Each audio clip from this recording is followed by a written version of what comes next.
Buondì. Ciao ragazzi. Allora, faccio una bella direttina dove analizziamo gli errori, anzi gli orrori, perché ce ne sono una marea, di quella bella mail che mi è arrivata qualche giorno fa. Questa qui. Vi ho chiesto appunto, secondo voi quali sono gli errori? Iniziamo allora ad analizzare quello che mi avete segnalato voi. Anzi, prima di tutto, per chi magari non aveva visto il post, spiego un attimo cos'è questa cosa. Questa è una mail che mi è arrivata qualche giorno fa da un ristorante che non conosco sinceramente, e appunto quando vedo cose di questo tipo e vedo errori che vengono commessi, mi sembra interessante analizzarli insieme, in modo che anche voi magari potete evitare di fare determinati errori, ok? Allora, dovreste riuscire a leggerla. Comunque, per spiegarla brevemente, mi è arrivata questa mail con oggetto cena degustazione da tale Giancarlo, che mi dice: da un po' di tempo che abbiamo ricevuto la tua richiesta in merito alla cena degustazione con antipasto, bigoli, bla bla bla, tutto a soli, vabbè, quello che è. Mi voglio assicurare che tu non ti perda questa occasione unica che abbiamo ideato appositamente per te. Scrivi un messaggio oppure chiamami per riservare il tuo tavolo. Allora, partiamo dai commenti che avevate fatto voi al post che ho pubblicato qualche giorno fa, e poi vi dico quelli, gli errori che ho visto io. Allora, il buon Christian dice: almeno un misero link per vedere e sapere dove sono, chi sono, cosa fanno. Sì, è importante, come dice Christian, metterci un link, comunque metterci, diciamo, dare la possibilità al cliente di trovare delle informazioni aggiuntive come l'indirizzo, il telefono, eccetera. C'è da dire appunto che un conto è se il cliente già conosce questo ristorante, un conto è se io invece non lo conosco. In questo secondo caso, io sinceramente non mi ricordo di questa mail, di questo ristorante, di aver chiesto informazioni su questa cena degustazione, ma poi vi spiego nel dettaglio. Mandare una mail così a freddo su persone che non conoscono il nostro ristorante è assolutamente una follia, oltre che essere spam, perché io non posso andare a scrivere a clienti che non hanno richiesto di ricevere comunicazioni da me. Quindi se effettivamente l'hanno mandata senza diciamo, aver avuto la mia autorizzazione a ricevere comunicazioni, sarebbe illegale, diciamo, questo tipo di comunicazione. Ok, poi Irene dice: beh, il menù scritto così e poi prima scrive di aver ricevuto una richiesta del cliente, poi crea un menù personalizzato. Sì, esatto. Allora, io appunto non mi ricordo di aver fatto questa richiesta di informazioni. Può essere che l'abbia anche fatto, ma magari l'ho fatto 2 mesi fa o un mese fa, cioè quindi non posso andare a scrivere a un cliente dopo un mese pensando che questo cliente si ricordi di averlo fatto, quindi dovrebbero dare diciamo, lo stimolo sia a spiegare da dove salta fuori questa richiesta. Manca nome locale, dice Tiziana, sì, come Cristian, insomma, qualche informazione sul locale. Poi c'è Barbara che ha scritto un bel papiro di cose molto interessanti. Allora, per come sono io avrei cestinato la mail già dalle prime 2 righe. Impostata così da solo l'idea di una mail spam, già il fatto che si siano inventati una tua richiesta non è molto simpatico. Sì, ecco, inventati o no, non so, non mi ricordo di aver fatto questa richiesta. A questo punto sarebbe stato più bello e sicuramente coinvolgente se si presentavano senza sotterfugi. Il menù buttato lì è anche pesante da leggere, ripeto, a me non avrebbe coinvolto e quindi non sarei arrivata nemmeno all'ultima riga. Poi manca proprio l'idea del posto, avrebbe dovuto scrivere che ristorante è, almeno un minimo di presentazione anche per stimolare ed invogliare ad informarsi. Forse era più d'effetto una bella foto del piatto, pensando come dicono loro appositamente per te, Paolo. Per la serie chi sei, cosa vendi, dove ti trovi? Almeno un link dove capire se esiste veramente questo posto.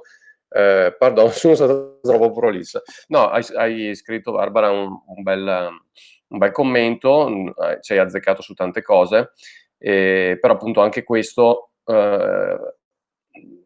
considera sempre il fatto che io sia o meno cliente di questo ristorante, perché questo cambia completamente tutte le cose. Ok, allora vi dico quali sono gli errori, i macro errori e anche piccoli errori che hanno fatto in questo messaggio. Aspetta che tiro via il testo, qui che così il titolo così si vede meglio. Allora, partendo dal mittente, che sembra una stupidaggine, ma come vedete il mittente è info chiocciola nome del sito.it. È facilissimo sostituire info chiocciola con nome del ristorante, cioè ricevere una mail da info chiocciola, anche per me cliente o potenziale cliente, è un segnale di poca professionalità. È molto meglio al posto di info chiocciola inserire ristorante tal dei tali, o ancora meglio mettersi Giancarlo di ristorante X, quindi so che è una persona in carne e ossa che mi scrive, così ho la percezione, no? Altro errore madornale, questo è anche veramente una porcheria. Come vedete dove c'è la A del destinatario, che dovrei essere io il destinatario, questo genio ha messo in copia una 25-26 indirizzi email. Quindi chissà da dove li ha presi questi indirizzi email poi. Quindi io posso vedere gli indirizzi email di altre persone. Oppure se fossi uno stronzetto, potrei fare un rispondi a tutti e magari mandare un'offesa a questo Giancarlo e far vedere la mia offesa a tutte le altre persone che hanno ricevuto questa mail. Capite che è veramente una cosa trash questa. Cioè, a parte essere non rispettare minimamente il GDPR, anche diciamo nei confronti del cliente è veramente una pessima cosa. Non fate mai assolutamente queste cose qua. Poi, cena degustazione, l'oggetto cena degustazione anzitutto è in maiuscolo, e il maiuscolo vi sconsiglio di usarlo, perché in internet o nei messaggi mail scrivere in maiuscolo significa urlare. Ok, quindi non scrivete mai tutto in maiuscolo, e soprattutto poteva usare anche un oggetto migliore. Cioè, cena degustazione cosa vuol dire? È vago, non mi dice niente. Cena degustazione poteva magari mettere ecco il tuo invito alla cena degustazione che hai richiesto, o ecco il menù della degustazione per cui hai chiesto informazioni, insomma una roba del genere, in modo da essere più comprensibile da subito, anche perché bisogna sempre ricordarsi che l'utente ci dà pochissimo tempo tra una scrollata di mail o dei social, quindi bisogna attirare subito la sua attenzione e bisogna andare a vendere, diciamo, a guadagnarsi la sua attenzione step dopo step. Quindi il primo step è l'oggetto che deve vendere l'apertura della mail. Ok, devo stimolare dall'oggetto il cliente ad aprire la mail. Dall'apertura della mail devo stimolare il cliente a cliccare sul link. Sul link dove vado devo stimolare la prenotazione. Okay? Quindi sono tutti micro step che devo fare. Ok, poi scrive ciao sono Giancarlo, cognome, ok, qua poteva scrivermi ciao sono Giancarlo del ristorante tal dei tali. Ecco, è da un po' di tempo che abbiamo ricevuto la tua richiesta, cioè era qui fondamentale nelle prime righe che mi dicessi, che mi spiegassi da dove salti fuori, perché io non mi ricordo assolutamente chi tu sia, non so chi tu sia, quindi se effettivamente, se è vero che io ho fatto questa richiesta di informazioni, doveva dirmi abbiamo ricevuto la tua richiesta di informazioni tramite Facebook o tramite messaggio, o hai risposto alla nostra mail, insomma dovrebbe darmi un riferimento. È a prescindere sbagliato contattare la persona dopo tanto tempo, perché bisogna battere il ferro finché è caldo. Però in questo caso potrebbe essere stato che io abbia fatto effettivamente la richiesta di informazioni pre-Covid, quindi dopo magari c'è stata la chiusura, il casino e vario, e quindi può essere che magari può essere questa una scusante. Però dovrebbero farmelo capire, quindi il giorno X, febbraio, il 16 febbraio, tu ci hai fatto una richiesta di informazioni, eccoci qua, abbiamo riaperto o qualcosa di sto tipo, no? Poi, sì, come diceva, Barbara mi sembra, mi ha spiattellato così, diciamo la composizione di 'sto menù che sinceramente non è che mi attiri tanto, non mi crea tanto tanto la fame, diciamo, messa così. Dovrebbero magari lavorarci un po' di copy, anche perché mi sembra degli ingredienti anche buoni, insomma, quindi potevano magari lavorare un po' sul copy, quindi i bigoli il cioè io li avrei spezzettati su più righe, anche per non fare un corpo unico, quindi i bigoli al torchio, spiegarmi bene come son fatti, magari fatti a mano, fatti da loro oppure o no, gli gnocchi, come vengono fatti, insomma si può lavorare bene su quando hai dei prodotti, insomma, interessanti così, si può lavorare anche di copy. E soprattutto, cazzo, non ce l'hai una foto di 'sta roba? Leggere bigoli al torchio e noci, bla bla bla, io devo andare a ragionare e a pensare, immaginare questi bigoli. Se mi metti una foto, cazzo, fai molto prima e vedo subito cosa sono, no, e mi fai venire anche fame. Quindi mettere 2 o 3 foto non sarebbe stato poi sbagliato.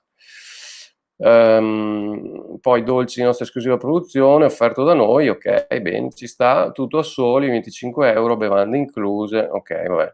'Sto bevande incluse così con 15 punti esclamativi, veramente è da ehm, anche questo abbastanza trash come stile di scrittura, quindi, evitate 'sti maiuscoli, 'sti punti esclamativi che sono orrendi. Poi, mi voglio assicurare che tu non ti perda questa occasione unica che abbiamo ideato appositamente per te. Sì, okay, appositamente per te non penso proprio, dato che l'hai mandata a 25 persone, quindi, che senso ha? Hai ideato appositamente per me? L'hai ideato, stop, cioè non no, è falso che l'abbia ideato appositamente per me, quindi piuttosto che scrivere 'ste puttanate meglio non scriverle. Scrivimi un messaggio, qui bravo a mettere una call to action, è sempre importante spingere il cliente a fare un'azione. Scrivimi un messaggio, piuttosto avrei messo rispondi a questa mail, perché scrivimi un messaggio vuol dire che devo cosa vuol dire un messaggio? Telefono, per me devo mandarti un'email, basta che semplicemente rispondere alla mail, c'è un tasto, è semplicissimo, oppure chiamami al bla bla bla per riservare il tuo tavolo. Ok. Ci avrei messo anche il link al sito magari, sempre se ce l'hanno, al sito o alla pagina Facebook, o alla pagina Instagram, o alla pagina TripAdvisor. Ci avrei messo anche magari qualche testimonianza di altri clienti, qualche recensione, la riprova sociale è sempre importante, quindi magari eh, un link eventualmente a TripAdvisor, oppure guarda cosa dicono di noi i nostri clienti, e avrei messo il testo di 2 o 3 recensioni. Okay, a presto, sì, magari mettici anche una firma in fondo che ci sta sempre bene. A presto Giancarlo, eccetera, eccetera, numero di telefono, link al sito, l'indirizzo. Io questo non so neanche di dove sia, potrebbe essere di Bergamo, io son di Vicenza, non è che vengo a Bergamo a mangiare 'sta degustazione, per quanto buona possa essere, quindi mettici anche 'ste informazioni. E poi vabbè, tralasciamo 'ste animazioni gratis per la tua mail, che non so neanche perché, cioè dato che ha una mail di proprietà del suo dominio, non capisco perché gli vengano fuori 'ste animazioni che sono una roba in anni novantissimi, anni '90, cioè, 'sta roba qua non esiste in una mail informativa verso i clienti. Animazioni gratis per le tue mail, fai clic qui, è imbarazzante, quindi assolutamente da togliere 'sta roba. Okay, questa è un po' l'analisi di questa mail. Come vedete di errori ne ha fatti parecchi, e tante cose si potevano evitare, e fanno la differenza tra portare a casa il cliente oppure no. Bene, ci vediamo alla prossima. Ciao ragazzi, buon pranzo.